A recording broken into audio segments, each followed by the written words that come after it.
시청자 여러분 반갑습니다. 오늘 또 불자님들에게 들은 이야기 한 토막을 전해드린 뒤에 시작을 하겠습니다. 서로 좋아서 사랑할 때는 온면을 먹으래요. 온면. 그리고 슬플 때는 냉면을 먹고, 서로 헤어져서 이별을 하고 나서는 울면을 먹고, 물건을 사러 갈 때는 밀면을 먹으래요. 흥정을 할 때는 밀고 당겨야 되니까. 오늘은 너는 너, 나는 나 하는 내용으로 말씀을 좀 드리겠습니다.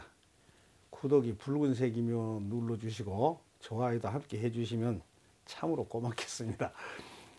부처님 가르침은 하나밖에 없기 때문에 일승교라고 그럽니다. 우리는 아버지가 둘이 아니잖아요. 그처럼 부처님도 두 분이 아닙니다. 우리는 부처님과 똑같은 사람입니다. 부처님이라고 해서 특별히 초월적이거나 신비적인 존재가 아닙니다. 그러니까 시청자님도 부처님과 똑같은 능력과 공덕을 갖춘 무한한 존재입니다. 한번 생각을 해보세요. 성철 스님만큼 수행을 했으면 성철 스님만한 수행자가 됐을 거고, 법정 스님만큼 수행을 똑같이 했다면 법정 스님만큼 큰 스님, 수행자가 됐을 거고, 따라서 부처님하고 똑같이 그렇게 수행을 했다면 우리도 부처님이 됩니다. 사람들은 자신도 무한한 능력을 지닌 존재라는 것을 잊고 삽니다. 생각의 폭을 한번 넓혀 봅시다. 없을 무자, 배울 학자, 무학.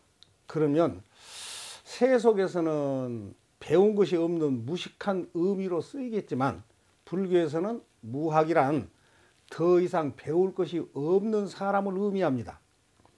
부처님께서는 중생들의 생로 병사를 어루만져 우리를 복되게 하시려고 오신 분입니다. 그래서 피곤하면 쉬고, 배고프면 먹고, 졸리면 자라 하는 단순한 가르침을 주셨습니다. 미얀마에서는요, 낮 12시가 넘으면 식당에서도 스님들에게 음식을 팔지 않습니다. 왜냐하면 스님들은 오후 불식입니다. 이 스님들이 입은 가사가 이렇게 무겁고 무섭기 때문에 수행의 꽃을 활짝 피우고자 노력을 하고 있는 것입니다. 꽃이 활짝 피어 있으면 꽃은 말도 없고 손짓도 안 하지만 사람들은 자연스럽게 꽃 앞으로 모여들게 됩니다. 선한 사람은 착함을 향하여 즐거움에서 즐거움으로 들어가고 밝음에서 밝음으로 들어가겠지요. 반대로 악한 사람은 악함을 향해서 괴로움에서 괴로움으로 들어가고 어둠에서 어둠으로 들어갈 것 아닙니까? 이런 이치는 부처님과 불자님들만이 알고 있는 것입니다. 여러분, 이 순간에 선행의 꽃을 피워서 시청자님도 1급 포교사가 한번 되어보시면 어떻겠습니까? 쓸데없이 오늘 밤 연속극은 어떻게 진행될까? 연예인 누구는 누구와 사귄다더라. 이번에 친구가 새 아파트로 이사를 갔는데 몇 평짜리로 갔을까? 가격은 얼마나 될까? 그 돈은 어디서 났을까? 이런 것이 궁금해서 사방으로 알아보고, 옆집 아줌마가 외제차를 샀던데 남편은 무엇을 하는 사람일까? 이런 걸 알아서 자기 인생에 무슨 도움이 될까요? 시청자님 한 분이 한 분씩만 하얼TV 시청과 구독을 권유해 주시면 훌륭한 포교가 됩니다. 특히 미래 불자인 젊은이들에게 권유해 주시면 불교 발전에 크게 기여하게 됩니다. 세상의 온갖 모순과 고통의 원인은 무지와 탐욕에서 일어납니다. 중생들은 자신을 망각하고 밖에서 행복을 구하려고 발버둥을 칩니다. 과대망상으로 자기 자신을 너무 높이며 교만해져도 안 되겠지만, 반대로 자신을 너무 낮춰서 하인처럼 능력을 너무 값싸게 공급해서도 안 됩니다. 중도적 삶이 최상의 삶입니다. 자신의 가치를 헐값으로 팔지 말고 마지막 순간까지 가치 있는 삶을 위해서 최선을 다해 나가야 합니다. 나 자신보다도 더 사랑스럽고 더 존귀한 존재가 없습니다.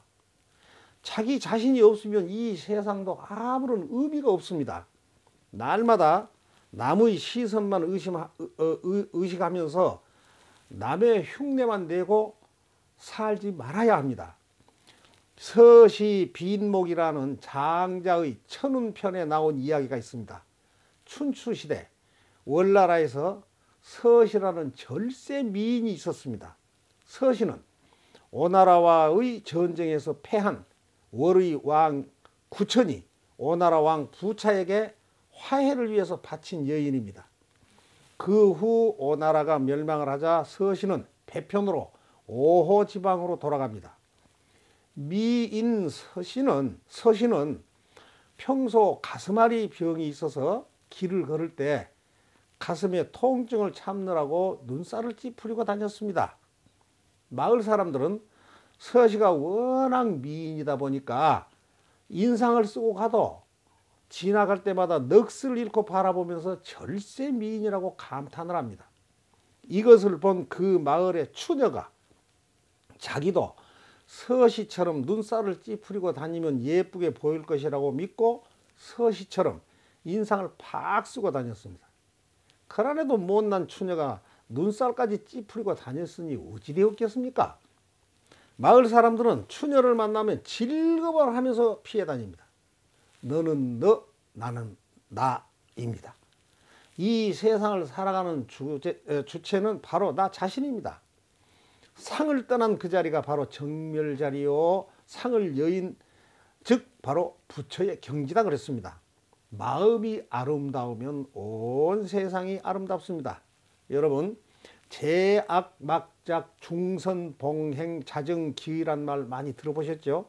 이 말인즉슨 나쁜 일 하지 말고 착한 일을 향하여 생각을 깨끗하게 하자는 것입니다.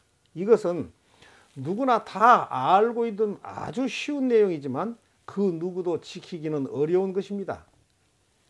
뱁새가 황새의 걸음을 따라가면 어떻게 될까요?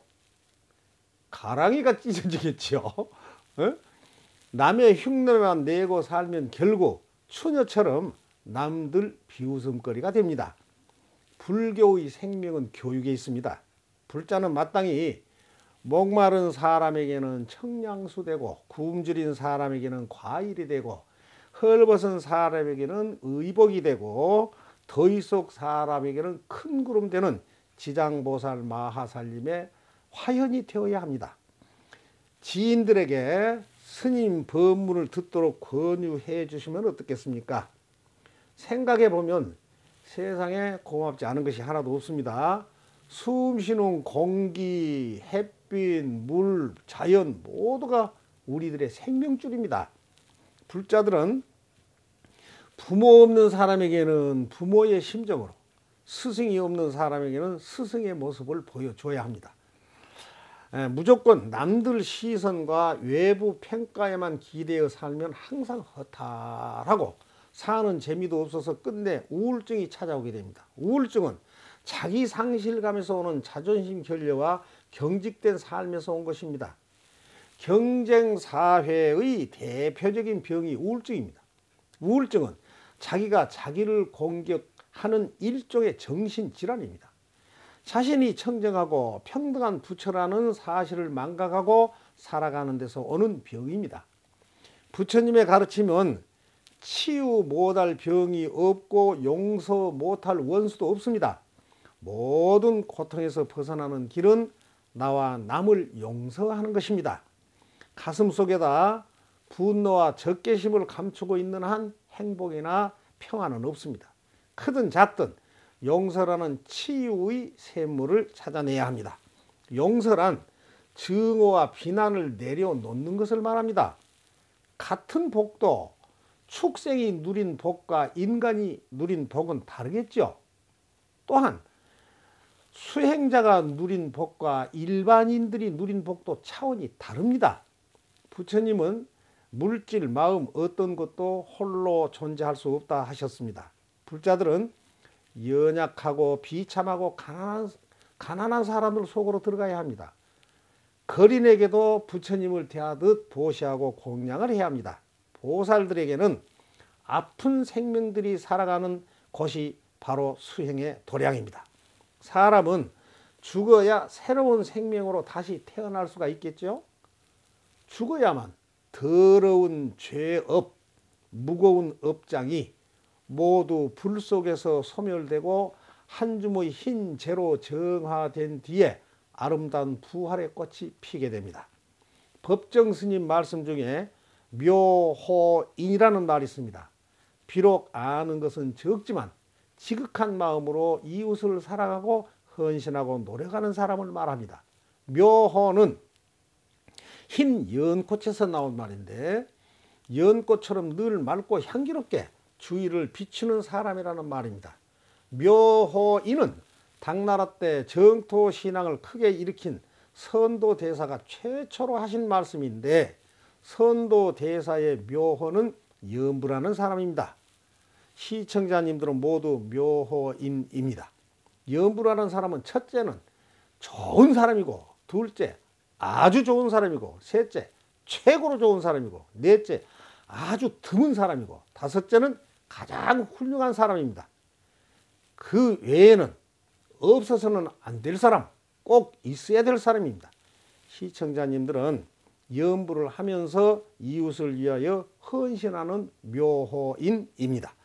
휴정스님도 선과 귀감에서 수겁을 제거하고 마사를 여의기 위해서는 염불과 다란이를 많이 암송하라 했습니다. 망념, 업장, 장애를 뛰어넘게 하는 염불이나 다란이 기도는 그물에 걸리지 않는 바람과 같다 하였습니다. 시청자님 중에 법명이 없으신 분은 수계를 받고 법명을 받으시기 바랍니다. 불자들이 서로 법명을 부르는 것은 서로를 불자로 인정을 하고 불교적 삶을 살고 있음을 인정하는 것입니다. 그래서 법명을 부를 때마다 상대에 대해서 더욱 조심하고 배려심을 바라고 있는 것입니다. 불길 속에서 연꽃이 핀 것을 화중생령이라고 합니다. 스님들 눈에는 불자들이 법당에 들어오면 촛불이 반기고 좌복과 경책들이 서로 선택받고자 애쓰는 것 같습니다. 왜 그러냐 그러면은 촛불 아래의 좌복에 앉아서 경책을 펴야만 화중생년이 피어날 수 있기 때문에 그렇습니다. 공부 열심히 해서 일륜을 돈독히 하고 본분을 다하면서 간사함을 버리고 온갖 악을 지치 말고 온갖 선을 받아들여라 하였습니다. 너 자신을 남처럼 생각하고 남을 나 자신처럼 생각하라 하였습니다. 좋은 감정, 나쁜 감정에도 휘둘리지 말고 항상 편안한 마음으로 살아갑시다. 서로 존중하는 마음과 인내와 배려로서 살아가면 우리 사회는 저절로 좋아질 것입니다. 그러면 밤에도 문을 열어놓고 살 수가 있고 CCTV가 없어도 될 것이며 억울한 사람도 사라질 것입니다. 무지한 사람은 자신이 불리할수록 더 큰 소리를 칩니다. 자신이 과오를 범해놓고 부끄러운 줄도 모르고 오히려 상대를 공격하면서 자신이 대단한 것처럼 의시되며 허세를 부립니다. 그런 사람은 어리석어서 기본도 없고 인격도 없는 불쌍한 사람입니다. 우리 모두 인격을 연마하여 찬란하고 화려한 삶을 살아가자는 말씀으로 끝맺겠습니다. 오늘은 너는 너, 나는 나다는 내용으로 말씀을 드렸습니다. 구독이 붉은색이면 자비의 마음으로 눌러주시고 좋아요도 함께 해주시면 무지하게 복을 많이 받으실 겁니다. 다 같이 행복의 길로 나아갑시다. 감사합니다. 이만 하면 됐다. 뭘 더 바라겠느냐.